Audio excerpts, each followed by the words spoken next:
ಸಮಂತಕೋಪಾಖ್ಯಾನ. ಎಲೈ ಧರ್ಮನಂದನ, ಮುಂದೆ ಇದರ ಸಮಂತಕೋಪಾಖ್ಯಾನವನ್ನು ಹೇಳುತ್ತೇನೆ ಕೇಳು. ಭಾದ್ರಪದ ಶುದ್ಧ ಚೌತಿಯ ದಿನ ಶಿವಲೋಕದಲ್ಲಿ ಪೂಜಾ ಕಾಲವಾದ ದಿನವದ್ದರಿಂದ ಆ ದಿನ ಬಹಳ ಮಹತ್ವಪೂರ್ಣವಾದುದೆಂದು ಭೂಲೋಕದಲ್ಲಿ ಪ್ರಸಿದ್ಧಿಗೆ ಬಂದಿರುವುದು. ಆ ದಿನ ಸ್ನಾನಾದಿ ನಿತ್ಯ ಕರ್ಮಗಳನ್ನು ತೀರಿಸಿಕೊಂಡು ಉಪವಾಸದಿಂದ ವಿನಾಯಕನನ್ನು ಪೂಜಿಸಬೇಕು. ಭಕ್ತಿಯಿಂದ ಪೂಜಿಸತಕ್ಕವರು 100 ಪಾಲು ಹೆಚ್ಚಾಗಿ ಫಲವನ್ನು ಪಡೆಯುತ್ತಾರೆ. ಯಾರು ಆ ದಿನ ಚಂದ್ರ ದರ್ಶನವನ್ನು ಮಾಡುತ್ತಾರೆಯೋ ಅವರ ಅಪವಾದಕ್ಕೆ ಗುರಿಯಾಗುತ್ತಾರೆ. ಆದ್ದರಿಂದ ಈ ಅಪವಾದ ಪರಿಹಾರಾರ್ಥವಾಗಿ ಮುಂದಿನ ಕಥೆಯನ್ನು ಹೇಳುತ್ತೇನೆ ಕೇಳು. ಈ ಶುದ್ಧ ಚೌತಿಯ ದಿನ ಸೂರ್ಯನು ಕನ್ಯಾ ರಾಶಿಯನ್ನು ಪ್ರವೇಶ ಮಾಡುವಾಗ ಯಾರು ಚಂದ್ರ ದರ್ಶನವನ್ನು ಮಾಡುತ್ತಾರೆಯೋ ಅವರು ಈ ದೋಷಕ್ಕೆ ಗುರಿಯಾಗುತ್ತಾರೆ. ಆ ದಿನ ಈ ದೋಷ ನಿವಾರಣೆಗೆ ಈ ಕೆಳಕಂಡ ಶ್ಲೋಕಗಳನ್ನು ಪಠಿಸತಕ್ಕದ್ದು. ಸಿಂಹ ಪ್ರಸೇನವದೇ ಸಿಂಹೋ ಜಾಂಬವತ ಹತಃ ಸುಕುಮಾರಕೋ ಮಾರೋದಿತವ ಹೇಷ ಸಮಂತಕಃ. ಈ ರೀತಿಯಾಗಿ ಮಂತ್ರೋಚ್ಚಾರಣೆಯನ್ನು ಮಾಡಬೇಕೆಂದು ನಂದಿಕೇಶ್ವರನು ಹೇಳುತ್ತಾನೆ. ಆದ್ದರಿಂದ ಅಯ್ಯ, ನೀನು ಕೂಡ ಏಕಚಿತ್ತದಿಂದ ಕೇಳು. ನಿನಗೆ ನಾನು ಈಗ ನಾನು ಗಣಪತಿಯ ವ್ರತದ ಮಹಾತ್ಮೆಯನ್ನು ಪೇಳೆಂದು ಕೇಳುವೆನು ಇಂತೆಂದನು. ಭಾದ್ರಪದ ಮಾಸದಲ್ಲಿ ಶುದ್ಧ ಚೌತಿಯ ದಿನ ಗಣಪತಿಯನ್ನು ತಪ್ಪದೆ ಆರಾಧಿಸಬೇಕು. ಕೇಳೈ ಸನತ್ ಕುಮಾರನೇ, ಈ ಭೂಲೋಕದಲ್ಲಿ ಶುಭಾಕಾಂಕ್ಷಿಗಳಾದ ಹೆಂಗಸರಾಗಲಿ ಗಂಡಸರಾಗಲಿ ಭಕ್ತಿಭಾವದಿಂದ ಈ ವ್ರತವನ್ನು ಮಾಡಿದರೆ ಅವರ ಸಕಲ ಸಂಕಷ್ಟಗಳು ಸಹ ನಿವಾರಣೆಯಾಗುತ್ತವೆ. ಈ ವ್ರತಾಚರಣೆಯಿಂದ ಅನ್ಯಥಾ ಅಪವಾದಗಳು ದೂರವಾಗುವು. ಈ ವ್ರತಾಚರಣೆಯಿಂದ ಅರಣ್ಯದಲ್ಲಿ, ರಣರಂಗದಲ್ಲಿ, ರಾಜಕುಲದಲ್ಲಿ ಒದಗಬಹುದಾದ ಕಷ್ಟ ಪರಂಪರೆಗಳೆಲ್ಲ ದೂರವಾಗಿ ಕಾರ್ಯಸಿದ್ಧಿಯನ್ನುಂಟು ಮಾಡುವುದರಲ್ಲಿ ಇದು ಸರ್ವಶ್ರೇಷ್ಠವಾದ ವ್ರತವು ಎಂದು ಹೇಳಲು ಆಗ ಸನತ್ಕುಮಾರನು ನಂದಿಕೇಶ್ವರನನ್ನು ಪುನಃ ಕೇಳುವಂತವನಾಗುತ್ತಾನೆ. ಸ್ವಾಮಿ, ಈ ವ್ರತವನ್ನು ಪೂರ್ವದಲ್ಲಿ ಯಾರು ಮಾಡಿ ಈ ಭೂಲೋಕದಲ್ಲಿ ಪ್ರಸಿದ್ಧಿಯಾಯಿತು ಎಂಬುದನ್ನು ನನಗೆ ಸವಿಸ್ತಾರವಾಗಿ ತಿಳಿಸಬೇಕೆಂದು ಕೇಳಿದ ಸನತ್ಕುಮಾರನನ್ನು ಕುರಿತು ನಂದಿಕೇಶ್ವರನು ಹೇಳಲು ಉಪಕ್ರಮಿಸಿದನು. ಪೂರ್ವದಲ್ಲಿ ಚೋರನಾಗಿಯೂ ವಸುದೇವನ ಮಗನಾಗಿಯೂ ಇರುವ ಶ್ರೀಕೃಷ್ಣ ಮೂರ್ತಿಯು 3 ಲೋಕಗಳಲ್ಲಿಯೂ ಸಂಚರಿಸುತ್ತಿರುವ ನಾರದ ಮನೋಮನಿಗಳ ಅಪ್ಪಣೆಯಂತೆ ತನ್ನ ಮೇಲೆ ಅನ್ಯಾಯವಾಗಿ ಬಂದಿರತಕ್ಕ ಅಪವಾದವನ್ನು ಬಗೆಹರಿಸಿಕೊಳ್ಳುವುದಕ್ಕಾಗಿ ಈ ವ್ರತವನ್ನು ಆಚರಿಸಿದನು ಎನ್ನಲು ಆಗ ಸನತ್ಕುಮಾರನು ಹೇಳುತ್ತಾನೆ. ಸಕಲ ಗುಣ ಸಂಪನ್ನನು, ಸೃಷ್ಟಿ ಸ್ಥಿತ ಲಯ ಕರ್ತನೂ ಅಚಿಂತ್ಯನೂ ಅಪ್ರಮೇಯನೂ ಆಗಿರತಕ್ಕಂತಹ ಶ್ರೀಕೃಷ್ಣನಿಗೆ ಅಪವಾದ ಉಂಟಾಯಿತೆಂದರೇನು? ಇದನ್ನು ನನಗೆ ಸವಿಸ್ತಾರವಾಗಿ ತಿಳಿಸಬೇಕೆಂದು ಭಿನ್ನವಿಸಿಕೊಳ್ಳಲು ಆಗ ನಂದಿಕೇಶ್ವರನು ಬಲರಾಮ ಮತ್ತು ಶ್ರೀಕೃಷ್ಣರೆಂಬಿರುವರು ಭೂಭಾರವನ್ನು ತಪ್ಪಿಸುವುದಕ್ಕಾಗಿ ಭೂಲೋಕದಲ್ಲಿ ಜನಿಸಿದರು. ಶ್ರೀಕೃಷ್ಣನಾದರೂ ಜರಾಸಂಧನೆಂಬ ರಾಜನ ಹೆದರಿಕೆಗಾಗಿ ಮಧುರಾನಗರವನ್ನು ಬಿಟ್ಟು ದೇವಲೋಕದ ಬಡಗಿಯಾದ ವಿಶ್ವಕರ್ಮನನ್ನು ಕರೆಸಿ ಅವನಿಂದ ಸುವರ್ಣಮಯವಾಗಿರತಕ್ಕ ಬಾಗಿಲುಗಳೆಂದೊಪ್ಪತಕ್ಕ ಹಾಗೂ 16,000 ಗೋಪಿಕಾಸ್ತ್ರೀಯರ ವಾಸಕ್ಕೆ ಯೋಗ್ಯವಾದ ದ್ವಾರಕಾಪಟ್ಟಣವನ್ನು ನಿರ್ಮಿಸಿದನು. ಅಲ್ಲಿ ವಿನೋದಕ್ಕಾಗಿ ಪಾರಿಜಾತ ಕಲ್ಪವೃಕ್ಷಗಳನ್ನಲ್ಲದೆ ಯಾದವರ ವಾಸಕ್ಕಾಗಿ 11,000 ಕೋಟಿ ಮನೆಗಳು ನಿರ್ಮಿತವಾದವು. ಅಲ್ಲಿರತಕ್ಕ ಯಾರಿಗೂ ಆದಿವ್ಯಾಧಿಗಳೆಂದು ಉಂಟಾಗದೆಂದು ಇರುವ ಪಟ್ಟಣವನ್ನು ನಿರ್ಮಿತವಾಯಿತು. ಇಂತಹ ಸುಂದರವಾದ ಪಟ್ಟಣದಲ್ಲಿಯೂ ಉಗ್ರಸೇನನ ಹೊಟ್ಟೆಯಲ್ಲಿ ಸತ್ರಾಜಿತ ಮತ್ತು ಪ್ರಸೇನರೆಂಬ 2 ಮಕ್ಕಳು ಜನಿಸಿದರು.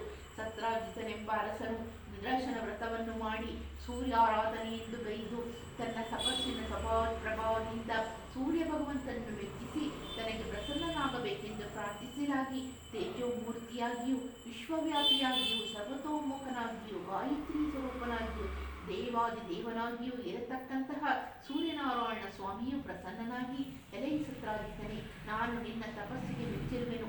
ನಿನಗೆ ಬೇಕಾದ ವರವನ್ನು ಕೇಳೆಂದು ಕೇಳಲಾಗಿ ಆಗ ಸತ್ರಾಜಿತನು ತನ್ನ ಕೊರಳಲ್ಲಿರುವ ಸಮಂತಮಣಿಯನ್ನು ತನಗೆ ವರವಾಗಿ ಕೊಡಬೇಕೆಂದು ಪ್ರಾರ್ಥಿಸಿದನು. ಆ ತಕ್ಷಣವೇ ಸೂರ್ಯ ಭಗವಂತನು ತನ್ನ ಕೊರಳಿನಿಂದ ಸಮಂತಕ ಮಣಿಯನ್ನು ಕೊಡುತ್ತಾ ಈ ರೀತಿ ಹೇಳಿದನು. ಎಲೈ ಸತ್ರಾಜಿತನೇ, ಈಗ ನಿನಗೆ ಕೊಟ್ಟಿರತಕ್ಕ ಮಣಿಯು ದಿನಕ್ಕೆ 8 ತೂಕ ಬಂಗಾರ ಕೊಡುತ್ತದೆ. ಇದು ಬಹಳ ಅಮೂಲ್ಯವಾದದ್ದು. ನೀನು ಇದನ್ನು ಯಾವಾಗಲೂ ಸದಾಚಾರ ಸಂಪನ್ನನಾಗಿ ಧರಿಸತಕ್ಕದ್ದು. ಯಾರು ಅಚುಚಿಯಾಗಿರುವರೋ ಅವರನ್ನು ಇದು ನಾಶಪಡಿಸುತ್ತದೆ ಎಂದು ಹೇಳಿ ಅಂತರ್ಧಾನನಾದನು. ಅನಂತರ ಸತ್ರಾಜಿತನು ಈ ದಿವ್ಯ ರತ್ನವನ್ನು ತನ್ನ ಕೊರಳಿಗೆ ಹಾಕಿಕೊಂಡು ಬಹಳ ಆನಂದಪರಶನಾಗಿ ದ್ವಾರಕಾಪಟ್ಟಣಕ್ಕೆ ಬಂದನು. ಆಗ ಅಲ್ಲಿ ವಾಸಿಸತಕ್ಕ ಜನರೆಲ್ಲ ಸೂರ್ಯನೇ ಬಂದನೆಂದು ದಿಗ್ಭ್ರಾಂತರಾದರು. ಆಗ ಅಲ್ಲಿನ ಜನರೆಲ್ಲ ಸೂರ್ಯ ಭಗವಂತನೇ ಶ್ರೀಕೃಷ್ಣ ಪರಮಾತ್ಮನನ್ನು ನೋಡಲು ಬಂದಿರಬಹುದೆಂದು ಅಂದುಕೊಳ್ಳುತ್ತಿರುವಾಗ ಅಲ್ಲಿಗೆ ಬಂದ ಸತ್ರಾಜಿತನನ್ನು ನೋಡಿ ಭಾವಪರಶರಾದರು. ಆಗ ಸತ್ರಾಜಿತನಾದರೂ ಈ ರತ್ನ ತನ್ನಲ್ಲಿದ್ದರೆ ಶ್ರೀಕೃಷ್ಣನು ಎಲ್ಲಿ ಕೇಳುತ್ತಾನೋ ಎಂದುಕೊಂಡು ಅದನ್ನು ತನ್ನ ತಮ್ಮನಾದ ಪ್ರಸೇನನಿಗೆ ಕೊಟ್ಟು ಇದನ್ನು ನೀನು ಆಚಾರವಂತನಾಗಿ ಧರಿಸೆಂದು ಹೇಳಿದನು. ಇತ್ತ ಪ್ರಸೇನನು ಒಂದಾನೊಂದು ದಿನ ಈ ಮಣಿಯನ್ನು ಧರಿಸಿಕೊಂಡು ಬೇಟೆಯಾಡಲು ಏಕಾಂಗಿಯಾಗಿ ಕುದುರೆಯ ಮೇಲೆ ಹೊರಟನು.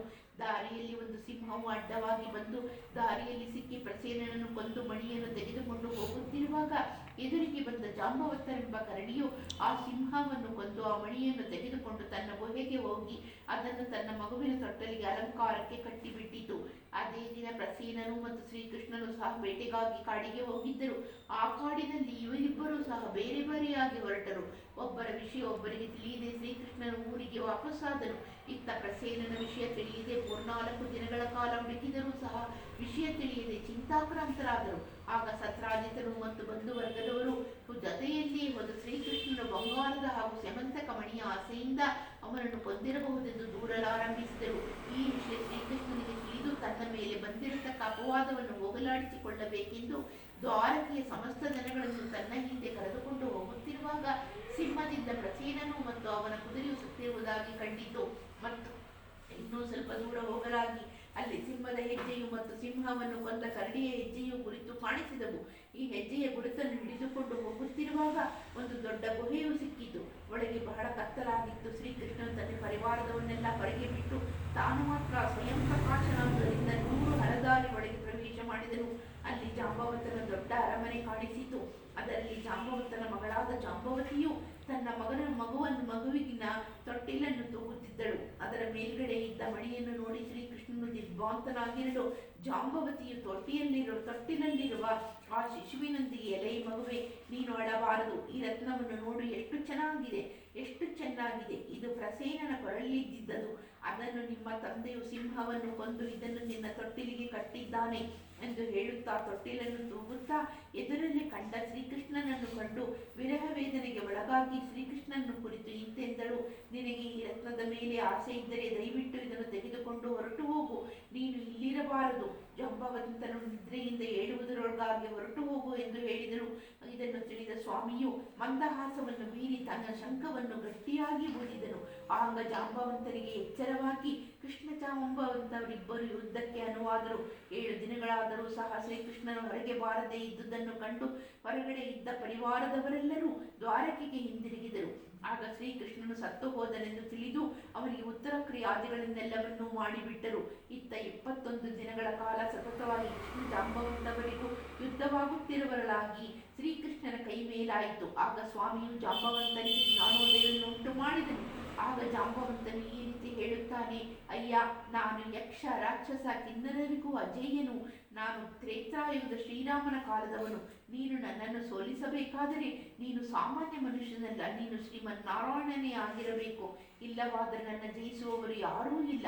ಹೀಗೆಂದು ನಾನಾ ಪ್ರಕಾರವಾಗಿ ಚಿಕಿತ್ಸುತ್ತಾ ತನ್ನಲ್ಲಿದ್ದ ಅಮೂಲ್ಯವಾದ ಕೌಸ್ತುಭಮಣಿಯನ್ನು ಶ್ರೀಕೃಷ್ಣನಿಗೆ ಒಪ್ಪಿಸಿದನು ಮತ್ತು ಕನ್ಯಾಮಣಿಯಾದ ಜಾಂಬವತಿಯನ್ನು ಶ್ರೀಕೃಷ್ಣನಿಗೆ ಕೊಟ್ಟು ವಿವಾಹವನ್ನು ಮಾಡಿದನು. ಶ್ರೀಕೃಷ್ಣನಾದರೂ ಜಾಂಬವತಿಯನ್ನು ವರಿಸಿ ಸಮಂತಕವನ್ನು ಪಡೆದು ದ್ವಾರಕೆಗೆ ಬಂದು ಸೇರಿದನು. ಈ ಸಮಾಚಾರ ದ್ವಾರಕೆಯಲ್ಲಿ ಎಲ್ಲರಿಗೂ ಗೊತ್ತಾಗಿ ಶ್ರೀಕೃಷ್ಣನು ಒಂದು ದೊಡ್ಡ ಸಭೆಯನ್ನು ಸೇರಿಸಿ ಅಲ್ಲಿಗೆ ಸತ್ರಾಜಿತನನ್ನು ಕರೆಸಿ ಸಮಂತಕ ಮಣಿಯ ವೃತ್ತಾಂತವನ್ನು ತಿಳಿಸಿ ತನ್ನ ಮೇಲೆ ಬಂದಿದ್ದ ಅಪವಾದವನ್ನು ಪರಿಹಾರ ಮಾಡಿಕೊಂಡನು. ಆಗ ಸತ್ರಾಜಿತನು ಸಮಂತಕ ಮಣಿಯನ್ನು ಕೈಲಿ ಸ್ವಲ್ಪ ಹೊತ್ತು ಹಿಡಿದುಕೊಂಡು ಯೋಚಿಸಿ ಭಯಗ್ರಸ್ತನಾಗಿ ಆ ಮಣಿಯನ್ನು ತನ್ನ ಮಗಳಾದ ಸತ್ಯಭಾಮೆಯನ್ನು ಶ್ರೀಕೃಷ್ಣನಿಗೆ ಕೊಟ್ಟು ವಿವಾಹವನ್ನು ಮಾಡಿದನು.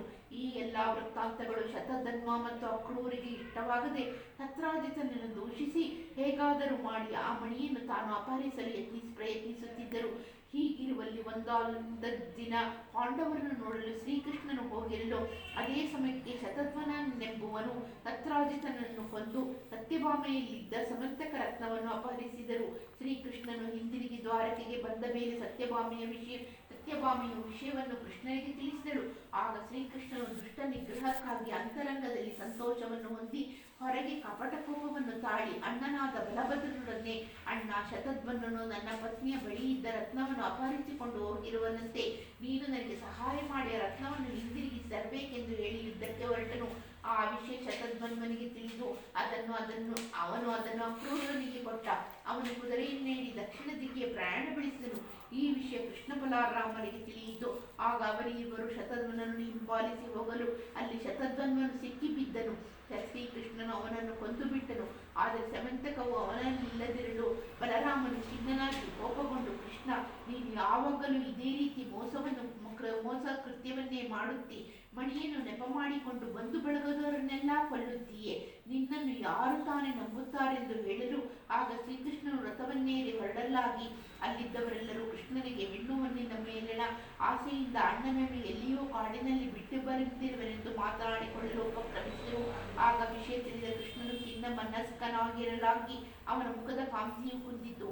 ಅಕ್ರೂರನಾದರೂ ತೀರ್ಥಯಾತ್ರೆಯ ನೆಪ ಮಾಡಿಕೊಂಡು ಸಮಂತಕ ಮಣಿಯ ಸಹಿತನಾಗಿ ಕಾಶಿ ಕ್ಷೇತ್ರಕ್ಕೆ ಹೋಗಿ ಆ ಮಣಿಯ ಪ್ರಭಾವದಿಂದ ಬಂಗಾರವನ್ನು ಸಂಪಾದಿಸಿ ಯಜ್ಞಯಾಗಾದಿಗಳನ್ನು ಮಾಡಿಸುತ್ತಾ ಗುಡಿಗೋಪುರಗಳನ್ನು ಕಟ್ಟಿಸಿದನು. ಆ ಮಣಿಯ ಮಹಾತ್ಮೆಯಿಂದ ಅವನು ಆಚಾರಶೀಲನಾಗುತ್ತಾ ಕೆಲವು ದಿನಗಳ ಬಳಿಕ ತನ್ನೂರಿಗೆ ಹಿಂದಿರುಗಿ ಬಂದನು.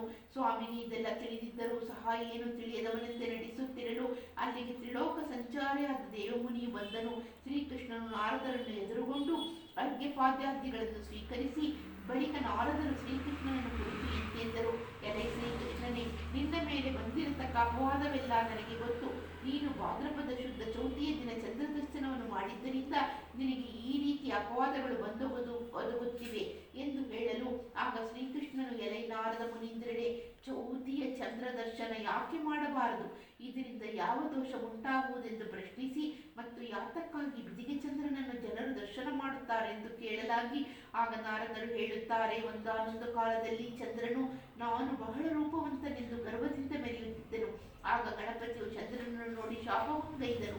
ಆ ಶಾಪದ ಪ್ರಭಾವದಿಂದ ಯಾರು ಭಾದ್ರಪದ ಶುದ್ಧ ಚೌತಿಯ ದಿನ ಚಂದ್ರದರ್ಶನ ಮಾಡುತ್ತಾರೋ ಅವರು ಅಪನಿಂದೆಗೊಳಗಾಗುತ್ತಾರೆ ಎಂದರು. ಆಗ ಶ್ರೀಕೃಷ್ಣನು ಸವಿಸ್ತಾರವಾಗಿ ತಿಳಿಸೆಂದು ಕೇಳಲು ಪೂರ್ವದಲ್ಲಿ ಪರಮೇಶ್ವರನು ತನ್ನ ಕುಮಾರನಾದ ಗಣಪತಿಯನ್ನು ಪ್ರಥಮ ಗಣಗಳಿಗೆ ನಾಯಕನನ್ನಾಗಿ ಮಾಡುವಾಗ್ಯೇ ಅಲ್ಲಿ ಬ್ರಹ್ಮಾದಿ ಸಕಲ ದೇವತೆಗಳು ನೆರೆದು ಅಲ್ಲಿ ಗಣಪತಿಗೆ ಅಣಿಮಾದಿಷ್ಟ ಸಿದ್ಧಿಗಳನ್ನು ಕೊಟ್ಟು ಮದುವೆ ಮಾಡಿದರು. ಆಗ ಗಣಪತಿಯನ್ನು ಬ್ರಹ್ಮನು ಈ ರೀತಿ ಸ್ತುತಿಸುತ್ತಾನೆ. ಓ ಗಜಮುಖನೇ, ಬ್ರಹ್ಮತಾಧಿಪತಿಯೇ, ಲಂಬೋದರನೇ, ವಿಘ್ನೇಶ್ವರನೇ, ಈ ಮೋದಕಗಳನ್ನು ಸಮರ್ಪಿಸಿ ಯಾರು ನಿನ್ನನ್ನು ಪೂಜಯಿಸುತ್ತಾರೋ ಅವರ ಕೆಲಸಗಳನ್ನೆಲ್ಲವೂ ನಿರ್ವಿಘ್ನವಾಗಿ ನೆರವೇರಿಸಿಕೊಡು. ನಿನ್ನನ್ನು ಯಾರು ಪೂಜೆ ಮಾಡುವುದಿಲ್ಲವೋ ಅವರು ಅನೇಕ ಕಲ್ಪಗಳ ಪರ್ಯಂತ ಪ್ರಯತ್ನಿಸಿದರೂ ಫಲವನ್ನು ಪಡೆಯಲಾರರು. ಆದ್ದರಿಂದ ತ್ರಿಮೂರ್ತಿಗಳು ಸಹ ಮೊದಲು ನಿನ್ನನ್ನು ಪೂಜಿಸಿ ಅನಂತರ ಅವರವರ ಕಾರ್ಯಕ್ಕೆ ಉಪಕ್ರಮಿಸುವರು ಎಂದು ಬ್ರಹ್ಮನು ಸ್ತೋತ್ರವನ್ನು ಮಾಡಿದರು. ಆಗ ಗಣಪತಿಯು ಪ್ರಸನ್ನನಾಗಿ, ಎಲೆ ಬ್ರಹ್ಮನೇ, ನಿನಗೆ ಇಷ್ಟವಾದ ವರವನ್ನು ಕೇಳು ಎನ್ನಲು ಬ್ರಹ್ಮನು ಹಾಗೆ ಆಗಲೆಂದು ಹೇಳಿದಾಗ ಗಣಪತಿಯು ತನ್ನ ಸೊಂಡಿಲಿನಿಂದ ಕಡವನ್ನು ಸ್ವೀಕರಿಸಿದನು. ನಂತರ ತನ್ನ ಸತಿಯರಾದ ಸಿದ್ಧಿ ಬುದ್ಧಿಗಳ ಸಮೇತ ತನ್ನ ವಾಹನವನ್ನೇರಿ ಚಂದ್ರಲೋಕದಲ್ಲಿ ಸ್ವೇಚ್ಛೆಯಾಗಿ ವಿಹರಿಸುತ್ತಿರುವಾಗ ಚಂದ್ರನು ಗಣಪತಿಯನ್ನು ನೋಡಿ ಸೌಂದರ್ಯ ಮದೋದ್ರೇಕದಿಂದ ನಕ್ಕನು. ಆಗ ಗಣಪತಿಗೆ ಮಹಾಕೋಪ ಉಂಟುವಾಗಿ ಕಣ್ಣುಗಳನ್ನು ಕೆಂಪಗೆ ಮಾಡಿಕೊಂಡು ದುರದುರನೆ ಚಂದ್ರನನ್ನು ನೋಡುತ್ತಾ, ಎಲೆ ಮದಾಂಧನಾದ ಚಂದ್ರನೇ, ನಿನ್ನ ಗರ್ವವನ್ನು ನಾನು ಬಲ್ಲೆ. ನೀನು ವಿನಾಕಾರಣ ನನ್ನನ್ನು ಅಪಹಾಸ್ಯ ಮಾಡಿದ ಕಾರಣ ನಿನ್ನ ಸೌಂದರ್ಯವು ಕುಂದಿ ಇಂದಿನಿಂದ ನೀನು ಮೃಗಲಾಂಛನನಾಗು. ಯಾರು ಚೌತಿಯ ದಿನ ನಿನ್ನನ್ನು ನೋಡುತ್ತಾರೋ ಅವರ ಅಪವಾದಕ್ಕೆ ಗುರಿಯಾಗಲಿ. ಇದೇ ನಿನಗೆ ನಾನು ಕೊಡುತ್ತಿರುವ ಶಾಪ ಎಂದು ಹೇಳಿದಾಗ ಚಂದ್ರನಿಗೆ ಶಾಪವು ಪ್ರಾಪ್ತಿವಾಯಿತು. ಈ ರೀತಿ ತನಗೆ ಬಂದಂತಹ ಶಾಪಕ್ಕೆ ಹೆದರಿ ಚಂದ್ರನು ಕಣ್ಣಿಟ್ಟು ಕಮಲದಲ್ಲಿ ಅಡಗಿಕೊಂಡನು. ಆಗ ಚಂದ್ರನ ಪ್ರಕಾಶವೇ ಇಲ್ಲವಾದಾಗ ಅಮೃತಪಾನ ಜೀವಿಗಳು ಅವರ ಆಹಾರಾದಿಗಳಿಲ್ಲದೆ ಸೊರಗಿದರು. ಆಗ ಎಲ್ಲರೂ ಒಟ್ಟಾಗಿ ಸೇರಿ ದೇವಲೋಕದಲ್ಲಿರತಕ್ಕಂಥ ಬ್ರಹ್ಮದೇವನಿಗೆ ಗಣಪತಿಯು ಚಂದ್ರನಿಗೆ ಕೊಟ್ಟ ಶಾಪ ವೃತ್ತಾಂತವನ್ನು ವಿವರಿಸಿದರು. ಆಗ ಬ್ರಹ್ಮನು ಹೇಳುತ್ತಾನೆ, ಎಲೆ ದೇವತೆಗಳಿರ ಕೇಳಿ, ಗಣಪತಿಯ ಶಾಪವನ್ನು ತಪ್ಪಿಸಲು ತ್ರಿಮೂರ್ತಿಗಳಿಂದಲೂ ಸಾಧ್ಯವಿಲ್ಲ. ಅದು ಗಣಪತಿಯಿಂದಲೇ ಪರಿಹಾರವಾಗಬೇಕಲ್ಲದೆ ಮತ್ಯಾರಿಂದಲೂ ಸಾಧ್ಯವಿಲ್ಲ. ನೀವುಗಳೆಲ್ಲರೂ ಅವನನ್ನೇ ಮೊರೆ ಹೊಕ್ಕರೆ ಅವನು ಪ್ರಸನ್ನನಾಗುವನು ಎಂದು ಹೇಳಿದನು. ಆಗ ದೇವಾದಿ ದೇವತೆಗಳೆಲ್ಲರೂ ಬ್ರಹ್ಮನನ್ನು ಕುರಿತು ಯಾವ ಪೂಜೆಯನ್ನು ಮಾಡುವುದರಿಂದ ಗಣಪತಿಯು ಪ್ರಸನ್ನನಾಗುತ್ತಾನೆಂದು ಕೇಳಲು ಆಗ ಬ್ರಹ್ಮನು ಭಾದ್ರಪದ ಶುಕ್ಲ ಚೌತಿಯ ದಿನ ಪ್ರದೋಷ ಕಾಲದಲ್ಲಿ ಪೂಜೆಗೆ ಉಪಕ್ರಮವನ್ನು ಮಾಡಿ ಚಂದ್ರೋದಯಕ್ಕೆ ಸರಿಯಾಗಿ ಸಂಕಷ್ಟಹರ ಗಣಪತಿಯ ವ್ರತವನ್ನು ಮಾಡಿ ಅರ್ಘ್ಯವನ್ನು ಕೊಟ್ಟು ಅತಿರಸ ಪಕ್ವಾನಗಳನ್ನು ಮೋದಕ ಸಹಿತ ನಿವೇದನೆ ಮಾಡಿ ಅನಂತರ ಬ್ರಾಹ್ಮಣರಿಗೆ ಭೋಜನವನ್ನು ಮಾಡಿಸಿ ಗಣಪತಿಯ ಪ್ರತಿಮೆಯನ್ನು ದಕ್ಷಿಣೆ ಸಹಿತವಾಗಿ ಬ್ರಾಹ್ಮಣನಿಗೆ ದಾನ ಮಾಡಬೇಕು ಎಂದು ಹೇಳಿದನು.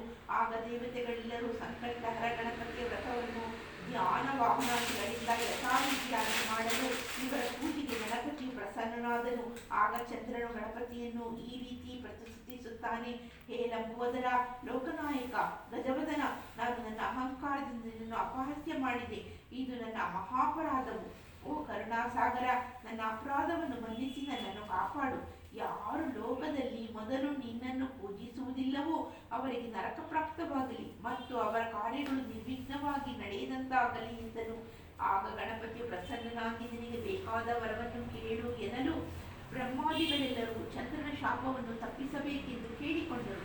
ಆಗ ಗಣಪತಿಯು ಮಂದಹಾಸಯುಕ್ತನಾಗಿ, ನಾನು ಚಂದ್ರನಿಗೆ ಶಾಪವನ್ನು ಕೊಡುತ್ತೇನೆ. ಸರ್ವರೂ ಕೇಳಿ. ಭಾದ್ರಪದ ಶುದ್ಧ ಚೌತಿಯಲ್ಲಿ ಚಂದ್ರವನ್ನು ನೋಡಿದವರು ಅಪವಾದಕ್ಕೆ ಗುರಿಯಾಗುವುದು ಖಂಡಿತ.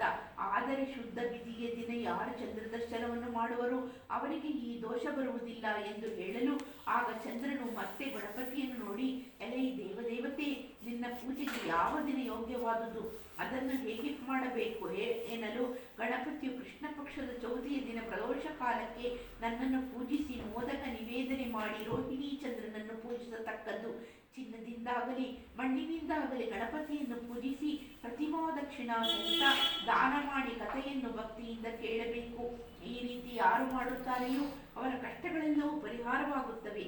ಇದು ಅಲ್ಲದೆ ಭತ್ತ, ಗೋಧಿ ಮೊದಲಾದ ಧಾನ್ಯ ರಾಶಿಯ ಮೇಲೆ ಅಲಂಕರಿಸಿದ ಕಲವಶವನ್ನಿಟ್ಟು ಅದರಲ್ಲಿ ಚಿನ್ನದ ಪ್ರತಿಮೆಯನ್ನು ಹಾಕಿ ವಸ್ತ್ರಗಳನ್ನೆಲ್ಲ ಹೊದಿಸಿ ರಾತ್ರಿ 4 ಯಾಮವು ಪೂಜಿಸುತ್ತಾ ಪ್ರತಿಯಾಗದಲ್ಲಿಯೂ ಬೇರೆ ಬೇರೆಯಾಗಿ ಕಡುಬುಗಳನ್ನು ನಿವೇದನೆ ಮಾಡುತ್ತಾ ರಾತ್ರಿ ಜಾಗರಣೆ ಮಾಡಿ ರಕ್ತವಸ್ತ್ರವನ್ನು ಧರಿಸಿ ಧರ್ಮಪತ್ನಿಯೊಂದಿಗೆ ಬ್ರಹ್ಮಚರ್ಯ ವ್ರತದಿಂದಿದ್ದುಕೊಂಡು ಗಂಧ, ಪುಷ್ಪ, ಧೂಪ, ದೀಪ ನೈವೇದ್ಯಾದಿಗಳಿಂದ ಅರ್ಚಿಸಿ ಕಬ್ಬು ಮತ್ತು ಕಡುಬುಗಳ ಹೋಮವನ್ನು ಮಾಡಿ ಅನಂತರ ಗಣಪತಿಯ ವ್ರತಕಥೆಯನ್ನು ಭಕ್ತಿಯಿಂದ ಕೇಳಬೇಕು. ಆಮೇಲೆ ಬ್ರಾಹ್ಮಣನಿಗೆ ಧನಧಾನ್ಯಾದಿಗಳನ್ನು ದಾನ ಮಾಡಿ ತೈಲ ಲವಣವರ್ಜಿತವಾದ ಮಧುರಾಹಾರವನ್ನು ಸೇವಿಸಬೇಕು. ಈ ರೀತಿಯಾಗಿ ಯಾರು ವ್ರತವನ್ನು ಮಾಡುತ್ತಾರೆಯೋ ಅವರ ಕಷ್ಟಗಳನ್ನೆಲ್ಲ ಬಗೆಹರಿಸುತ್ತೇನೆಂದು ಹೇಳಿ ಗಣಪತಿಯು ಕಣ್ಮರೆಯಾದನು. ಎಲೆ ಕೃಷ್ಣಸ್ವಾಮಿಯೇ, ನೀನು ಕೂಡ ಈ ವ್ರತವನ್ನು ಮಾಡಿದರೆ ಈಗ ನಿನ್ನ ಮೇಲೆ ಬಂದಿರತಕ್ಕ ಅಪವಾದಗಳೆಲ್ಲವೂ ದೂರವಾಗುತ್ತವೆ. ಈ ಮೇಲ್ಕಂಡ ದೋಷ ಪರಿಹಾರಕ್ಕಾಗಿ ಈ ಸಮಂತಕ ಮಣಿಯ ಕಥೆಯನ್ನು ಕೇಳಬೇಕು. ಈ ಸಮಂತಕ ಮಣಿಯ ಕಥಾಶ್ರವಣದಿಂದ ಅವರವರ ಕಷ್ಟ ಪರಂಪರೆಗಳು ಪರಿಹಾರವಾಗುತ್ತವೆ. ಈ ರೀತಿಯಾಗಿ ನಾರದರು ಶ್ರೀಕೃಷ್ಣ ಪರಮಾತ್ಮನಿಗೆ ಗಣಪತಿಯ ವ್ರತವನ್ನು ಹೇಳಲು ಶ್ರೀಕೃಷ್ಣನು ಸಹ ಗಣಪತಿಯನ್ನು ಆರಾಧಿಸಿದನು. ಓ ಧರ್ಮತನಿಯ, ನೀನು ಕೂಡ ಸರ್ವಶ್ರೇಷ್ಠನಾದ ಈ ವ್ರತವನ್ನು ಮಾಡು, ನಿನ್ನ ಕಷ್ಟಗಳನ್ನೆಲ್ಲ ಪರಿಹಾರವಾಗುತ್ತವೆ ಎಂದು ಹೇಳಿದ ಸ್ಕಾಂದ ಪುರಾಣೋಕ್ತವಾದ ವರಸಿದ್ಧಿ ವಿನಾಯಕ ವ್ರತವು ಮತ್ತು ಸಮಂತಕೋಪಾಖ್ಯಾನವು ಸಂಪೂರ್ಣವಾದುದು.